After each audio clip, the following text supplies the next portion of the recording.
Good day, everyone. Welcome back. Today, what we're doing is I'm having this 2023 Honda Ridgeline. I'm showing you how to reset the oil life on this newer Ridgeline. It's very straightforward and simple to do. So let's go straight to it. We're using is gonna be this infotainment screen over here. The center screen over here. That is what we use for resetting our the oil life. So go to setting and go to vehicle. You go down to maintenance information.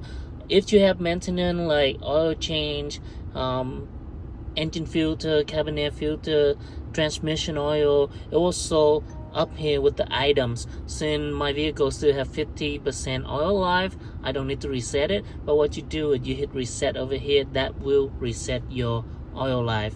Hope the video is helpful. Thank you for your support and have a wonderful day. It's about Christmas time, so happy holiday, Merry Christmas, Merry early Christmas to everyone. Be safe out there and have a wonderful day.